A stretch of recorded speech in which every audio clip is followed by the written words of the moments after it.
लग जाए लौटर राम पर रासुका, लग जाए लौटर राम पर एनएसए, लगा दिया जाए राष्ट्रद्रोह का मुकदमा। उन्होंने कपड़े उतार उतार के हमारे हिंदुओं को मारा और मोदी जी ने उनकी बहन को उनकी ऐसी की तैसी करना हमारे जहाज से उनके घर सिंदूर ऑपरेशन कई मुद्दे को आगे करके और तिरंगा यात्रा निकाल रहे हैं। यह शहीदों को जो है अपमानित करने का काम कर रहे हैं, उनकी शहीदी को कलंकित करने का काम कर रहे हैं। जो देश पाकिस्तान भूखों नंगों का देश है, वह समृद्धशाली देश हो गया।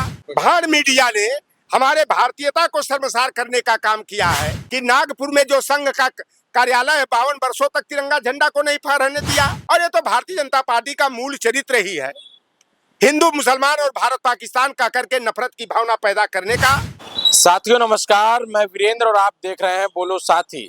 कि मध्य प्रदेश के एक मंत्री का जो एक भद्दा और गलत तरीके से कमेंट आया, टिप्पणी की गई और वो सोफिया कुरैशी को लेकर के है।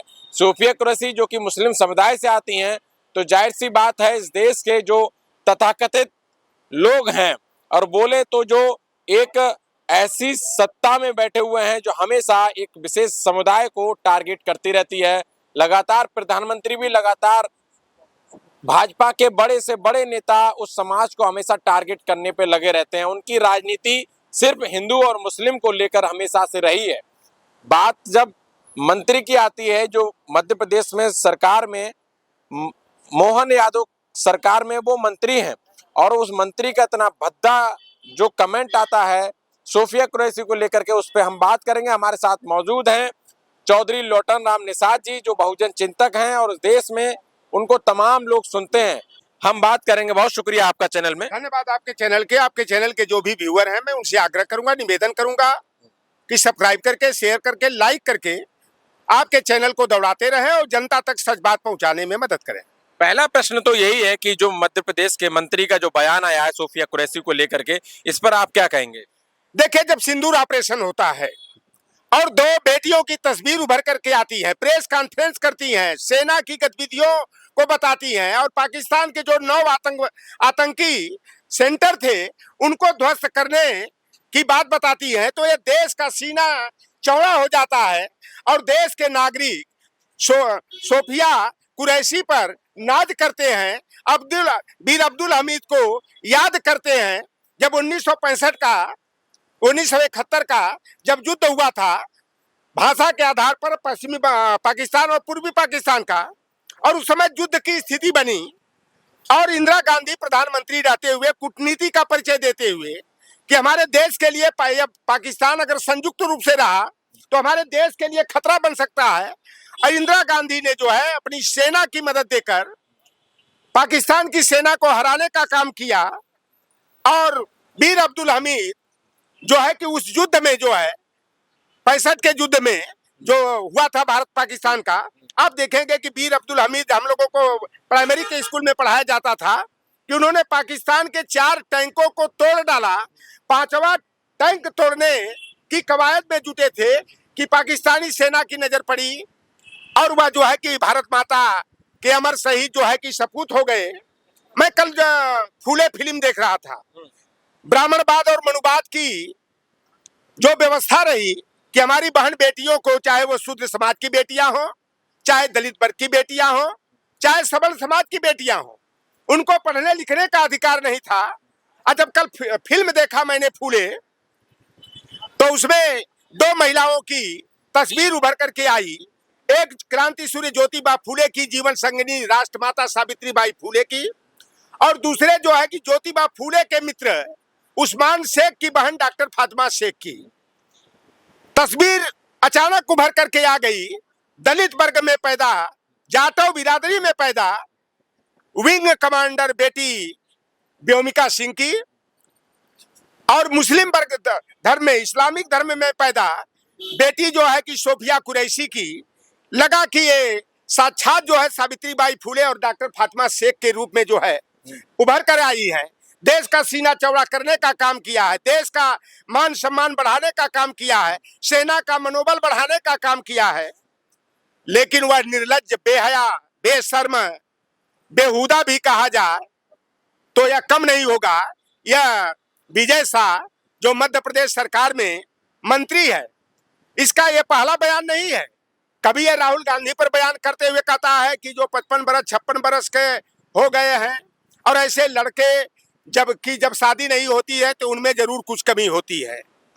कभी जो है कि ये विद्या बालन के यहाँ मिलने का प्रस्ताव भेजता है और विद्या बालन जो है कि विजय शाह से मिलने का प्रस्ताव ठुकरा देती है तो उसकी शूटिंग रुकवाने का, बदतमीजी करने का काम करता है। कभी मध्य प्रदेश के पूर्व मुख्यमंत्री जो हमारे पीडीए के रहे हैं, पिछड़ी जाति के रहे हैं, शिवराज सिंह चौहान, उनकी पत्नी पर ओछी टिप्पणी करने से बाज नहीं आता है। एक बार फिर जिस बेटी ने देश का सम्मान बढ़ाने का, पाकिस्तान का मनोबल तोड़ने का काम किया, उस बेटी के ऊपर टिप्पणी करते हुए यह बदतमीज यह कर रहा है कि जो पाकिस्तानी आतंकवादियों ने हिंदुओं को मारा और उन्हीं आतंकवादियों की बहन ने जो है कि उनके घर में घुस करके उनकी ऐसी की तैसी करने का काम किया, यह हमारी सेना का अपमान है। यह हमारे भारतीय गौरव को कलंकित करने वाली टिप्पणी है और देश विजय शाह जैसे नीच के बयान से जो है शर्मिंदगी महसूस कर रहा है। आज उस बेटी पर क्या गुजर रही होगी जिस बेटी ने जान जोखिम में डाल करके परीक्षा देनी पड़ रही है, सिंदूर ऑपरेशन करने का काम किया, देश का सम्मान बढ़ाने का काम किया और उस बेटी को एक धर्म के दायरे में बांध करके आतंकवादियों की बहन बेटी बनाने का दुस्साहस जो विजय शाह के द्वारा किया गया है। भारत की सरकार को स्वतः संज्ञान लेकर के तत्काल उसको जो है कि मंत्री पद से बर्खास्त कराया जाना चाहिए। उसके ऊपर राष्ट्रद्रोह का मुकदमा कायम करके उसे जेल में बंद किया जाना चाहिए, क्योंकि यह हमारी सेना का अपमान है। जिस भारतीय सेना पर हमारा देश नाच करता है और इस तरह का जो काम किया गया है बहुत ही निंदनीय है, घृणित है, ओछी हरकत है और नफरत पैदा करने वाला यह बयान है। और ये तो भारतीय जनता पार्टी का मूल चरित्र ही है, हिंदू मुसलमान और भारत पाकिस्तान का करके नफरत की भावना पैदा करने का। और यह भारतीय जनता पार्टी जो कल से तिरंगा यात्रा निकाल रही है, अरे इसको शर्म आनी चाहिए। इन भारतीय जनता पार्टी वाले, आरएसएस वाले, विश्व हिंदू परिषद वालों को डूब मरना चाहिए। अभी मोहन भागवत का एक बयान मैं देख रहा था। मोहन भागवत ने कहा कि भारतीय सैनिकों को प्रशिक्षित करने में महीनों महीनों लग जाते हैं और हम तो हर दूसरे तीसरे दिन अपने संघ के सैनिकों को प्रशिक्षित करते हैं। तो भाई भारतीय सेना को सीमा पर भेजने की क्या जरूरत है? वहां पर आरएसएस के जो लाठी भाजने वाले नेकरधारी हैं उनको लगा देना चाहिए, बजरंग दल और विश्व हिंदू परिषद वालों को और दुर्गा वाहिनी वालों को लगा देना चाहिए। तो इस तरह का जो बयान आरएसएस और भारतीय जनता पार्टी वाले दे रहे हैं, यह भारतीय सेना का मनोबल गिराने का और हमारी सैन्य शक्ति को कमजोर करने का काम कर रहे हैं। और यह जो ढोल नगाड़ा बजा रहे हैं कि पाकिस्तान का सीज फायर के ऊपर, अरे कौन सा युद्ध तूने जीत लिया भाई? किस खुशी में जो है कि तिरंगा झंडा फहरा रहे हो? अरे तुम लोगों के ही बाप दादा थे कि नागपुर में जो संघ का कार्यालय है 52 वर्षों तक तिरंगा झंडा को नहीं फहराने दिया, पैरों के नीचे तिरंगा झंडा को जो है कि रौदने का काम किया। आज सिंदूर ऑपरेशन के बाद, सीज फायर के बाद, अरे सीज फायर क्यों? और सीज फायर की घोषणा अमेरिका का राष्ट्रपति करेगा। वह राष्ट्रपति जो कि मोदी कहते थे कि भारत विश्व गुरु बनेगा, भारत का जो है कि डंका पूरे विश्व में बज रहा है और डंका तो उसी दिन फूट गया था, ढोल नगाड़ा उसी दिन फूट गया था जिस दिन 101 भारतीय नागरिकों को बंदियों की तरह, अपराधियों की तरह पैर में हाथ में हथकड़ी और पैर में बेड़िया बांधकर अमृतसर के एयरपोर्ट पर उतारा। दूसरे दिन 40 भारतीयों को फिर हाथ में हथकड़ी, पांव में बेड़ी बांध करके अमृतसर में उतारा और 32 भारतीय नागरिकों को जो है कि अहमदाबाद के एयरपोर्ट पर, जो कि अमित शाह और मोदी का गृह प्रदेश है, वहां पर हाथ में हथकड़ी, पांव में बेड़िया बांध करके अमेरिका से भेजा गया। उसने तो करारा तमाचा जो है देश के बड़बोले प्रधानमंत्री को, इंटरनेशनल लायर को, विश्व के सबसे बड़े झूठे को और लुच्चे लफंगे की तरह बयानबाजी करने वाले और देश को लांछित और अपमानित करने वाले प्रधानमंत्री को करारा तमाचा मारने का काम किया। यही नरेंद्र मोदी है जो नमस्ते ट्रंप का कार्यक्रम कराते हैं, लेकिन ट्रंप ने इनको जो है कि समय समय पर जो है अपमानित, लांछित करने का काम किया, देश का मान मर्दन करने का काम किया और सीज फायर फायर की घोषणा जो है कि अमेरिका करेगा, उसके बाद पाकिस्तान करेगा, इसके बाद देश का प्रधानमंत्री जो है नरेंद्र मोदी यह देश के नाम संदेश जारी करते हैं। कौन सी विजय हासिल कर लिया है? अरे इनके कारनामों से इंदिरा गांधी भी शर्मिंदा होंगी, अटल बिहारी वाजपेयी भी अगर कहीं उनकी आत्मा भटक रही होगी तो वह भी जो है कि देश के प्रधानमंत्री नरेंद्र मोदी के कुकर्मों से, कारनामों से, देश के विरोध में लिए गए निर्णय से जो है कि अपने को शर्मिंदा महसूस करते होंगे। जब 1971 में भारत पाकिस्तान के युद्ध की स्थिति बनी और नवंबर महीने में अमेरिकी राष्ट्रपति निक्सन ने बुला करके कहा कि युद्ध रोक दिया जाना चाहिए, युद्ध पाकिस्तान और भारत के बीच में युद्ध न होना चाहिए, इंदिरा गांधी जी ने साफ तौर पर करारा तमाचा मारते हुए निक्सन को कहा था कि बेशक भारत विकासशील देश है लेकिन इसकी रीढ़ की हड्डियां बड़ी मजबूत हैं और अमेरिका हमारा मित्र राष्ट्र जरूर हो सकता है लेकिन वह हमारा बास, हमारा मालिक बनने की कोशिश न करे। और बीच में ही बात छोड़ करके वह आगे बढ़ चली और वहां का विदेश मंत्री अमेरिका का कहा कि मैडम आपको जो है कि इस तरह से उठ करके नहीं आना चाहिए था। और इंदिरा गांधी ने कहा कि यह मेरे देश के सम्मान का सवाल है और इस पर कोई दूसरा हस्तक्षेप करे यह मुझे बर्दाश्त नहीं है।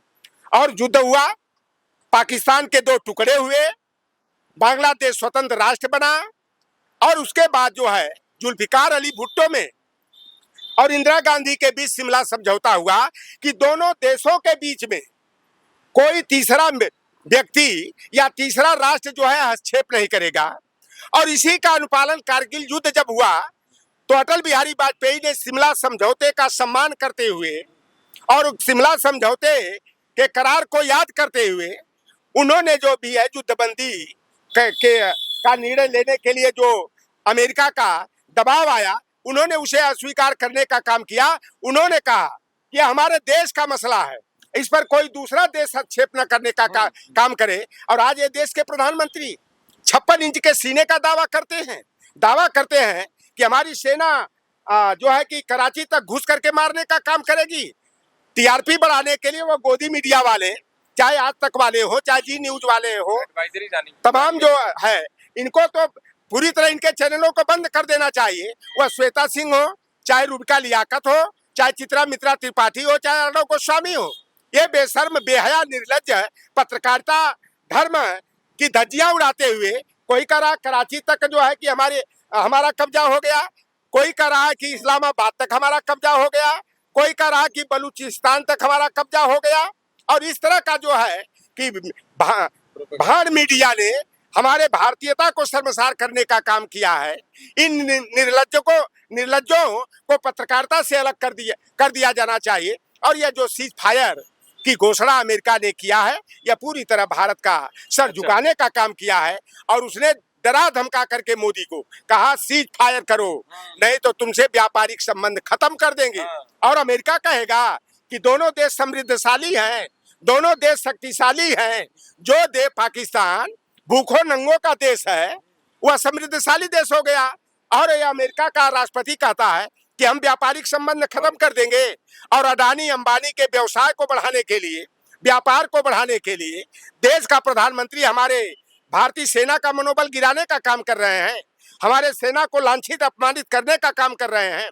तो यह भारतीय जनता पार्टी पूरी तरह से जो ये विजय शाह का बयान आया है यह भारतीय जनता पार्टी आरएसएस का यही मूल चरित्र है कि जिस तरीके से जब पुलवामा हमला हुआ तो दुनिया जानती है कि नरेंद्र मोदी ने वोट मांगे शहीदों के नाम पर। तो इसको आप किस तरीके से देखते हैं कि ऑपरेशन सिंदूर के नाम से मतलब अभी कह सकते हैं कि जो लोग वहां पर आतंकवादियों के द्वारा जो मारे गए उनके घर में अभी तक जो है ठंडक तक नहीं पहुंची और उसके बावजूद इन्होंने तिरंगा यात्रा निकालना शुरू कर दी। मतलब भारतीय जनता पार्टी क्या ये राजनीतिक रोटियां सेकना चाहती है जो लोग मारे गए उनके नाम पर? मैं बात बता दूं, 2019 का लोकसभा चुनाव आसन्न था और आरएसएस की इंटरनल रिपोर्ट आई कि भारतीय जनता पार्टी 130-140 के बीच में सिमट करके रह जाएगी। एक प्रायोजित तरीके से नेपोलियन बोनापार्ट, मुसोलिनी और हिटलर की नीति पर कान पालन करते हुए देश के प्रधानमंत्री ने यह पुलवामा की घटना को लगता है कि साजिश के तौर पर कराए। अच्छा। अगर आप बताओ कि वहां का राज्यपाल और खुद सीआरपीएफ के जवान कह रहे हैं कि सड़क मार्ग से जाना खतरे से खाली नहीं है, उन्हें एयर लिफ्टिंग कराई जानी चाहिए थी, तो जबरदस्ती सड़क मार्ग से खटारा बस में क्यों भेजा गया? 40 जवानों को मौत के घाट क्यों उतारा गया? और वह 40 जो हमारी बहन बेटियां बेवा हुई, जिनकी मांग का सिंदूर धुल गया, बच्चे अनाथ हो गए, हमारी बहन बेटियां विधवा हो गई, अभी उनकी आंखें आंसू से भीगी हुई है। और यह जो है कि सिंदूर ऑपरेशन कई मुद्दे को आगे करके और तिरंगा यात्रा निकाल रहे हैं, यह शहीदों को जो है अपमानित करने का काम कर रहे हैं, उनकी शहीदी को कलंकित करने का काम कर रहे हैं। तो ये भारतीय जनता पार्टी हर आपदा में अवसर और राजनीतिक लाभ की तलाश करती है। और पहलगाम की घटना, लग जाए लौटरराम पर रासुका, लग जाए लौटरराम पर एनएस से, लगा दिया जाए राष्ट्रद्रोह का मुकदमा। लौटरराम पूछना चाहता है कि 2012 में यही देश के प्रधानमंत्री पूछते थे कि यह नक्सलवादी आतंकवादी जो है, इनके पास जो है गोला बारूद और हथियार कहां से आता है, विदेशों से फंड कहां आता है, सेना तुम्हारी, सरकार तुम्हारी, एनआईए तुम्हारा, जांच एजेंसी तुम्हारी, गुप्तचर एजेंसी तुम्हारी, तो ये नक्सल और आरबीआई तुम्हारा, तो इनके पास फंड कहां से आता है? तो भैया मोदी जी, काला धन आप बंद खत्म करने के लिए, आतंकवाद को मिटाने के लिए 8 नवंबर 2016 को तूने रातों रात नोटबंदी करा दिया। तो भैया आप बताओ काला धन आया कहां से? आपने ही 2000 की नोट चलाया, कहा कि चिप में यह धरती के नीचे भी रहेगी, तो उसे ढूंढ निकाला जाएगा, उसका नेटवर्क जुड़ा हुआ है। तो 2000 की नोट बंद करने का निर्णय क्यों लिया गया? तो आज देश जो है कि देश के प्रधानमंत्री नरेंद्र मोदी से सवाल खड़ा करता है कि ये पहलगाम की जो घटना हुई, तो ये आतंकवादी आए कहां से? हमारे 2000 वहां पर जो पर्यटक वहां उपस्थित थे, तो उनकी सुरक्षा की व्यवस्था को कमजोर क्यों किया गया? आर्मी और पुलिस और सेना को क्यों हटाया गया? और 15 अप्रैल को जब निशिकांत दुबे भाजपा का सांसद जाता है मैरिज एनिवर्सरी मनाने, तो वहां चाक चौबंद पुलिस और सेना की व्यवस्था की जाती है, तो आर्मी को 2 दिन पहले वहां से क्यों हटाया गया? देश के नागरिकों की जान खतरे में क्यों डाला गया? 19 चेक पॉइंट को जो है निष्क्रिय क्यों किया गया? और देश के प्रधानमंत्री को, जो अपने को चौकीदार कहते हैं, और सभी भाजपा वाले मोदी का परिवार चिल्लाते रहे, लिखते रहे, उन बेईमानों से मैं पूछना चाहता हूं कि क्या वो पहलगाम में मरने वाले लोग वह मोदी के परिवार के नहीं थे? वह भारत के नागरिक नहीं थे? और देश के प्रधानमंत्री पहलगाम में जाकर प्रेस कॉन्फ्रेंस न करके, दिल्ली में प्रेस कॉन्फ्रेंस न करके, वह जाकर के बिहार और बंगाल में राजनीतिक लाभ उठाने के लिए वह पलटू राम के साथ जाकर के खिस्सियां बघारते हुए वह जो है कि चुनावी लाभ के लिए जो है कि बयानबाजी करते हैं। यह पूरी तरह से जो है देश के प्रधानमंत्री नरेंद्र मोदी और गृह मंत्री अमित शाह देश को जो है गुलामी की ओर ढकेलने का काम कर रहे हैं। एक ईस्ट इंडिया कंपनी आई थी जो देश को 150 वर्षों तक गुलाम बनाई। यह गुजरात की वेस्ट इंडिया कंपनी है जो देश की अर्थव्यवस्था को चौपट करने का और अडानी अंबानी के व्यापार को बढ़ाने का, देश को गुलाम बनाने का काम कर रही है। और देश के प्रधानमंत्री नरेंद्र मोदी को, गृह मंत्री अमित शाह को और तत्काल जो है निर्णय लेते हुए विजय शाह को इस्तीफा लेकर के उस पर राजद्रोह का मुकदमा कायम किया जाना चाहिए। देखिए, हमारे साथ मौजूद थे चौधरी लोटनराम निषाद जी। पूरी बातचीत की इन्होंने और एकदम स्पष्ट रूप से ये कहा कि भारतीय जनता पार्टी जिस तरीके से राजनीतिक रोटियां सेक रही है तिरंगा यात्रा निकाल करके, और तिरंगा यात्रा का जो लेटर जारी हुआ उस पर लिखा हुआ है ऊपर ऑपरेशन सिंदूर, तो ये तो एकदम स्पष्ट बात समझ में आ जाती है कि ये लोग जो हैं, जो लोग वहाँ मारे गए, पहलगाम में जो आतंकवादी हमला हुआ उसमें जो लोग मारे गए, उनके परिवार में अभी तक वो मातम खत्म नहीं हुआ, जो सदमा है उन लोगों के अंदर वो अभी तक खत्म नहीं हुआ, उनका दुख बिल्कुल अभी तक बटा नहीं है। उससे पहले इस देश में सीज फायर की घोषणा कर दी गई, ऑपरेशन सिंदूर किया गया, लेकिन सीज फायर कर दिया गया उसमें। लेकिन उसके बाद में एक बात स्पष्ट निकल के आती है कि उन्होंने तिरंगा यात्रा निकालना शुरू कर दी है। तो हमने लोटनराम निषाद जी से बातचीत की। आपको ये बातचीत कैसी लगी कमेंट बॉक्स के माध्यम से ज़रूर बताएं। बहुत शुक्रिया।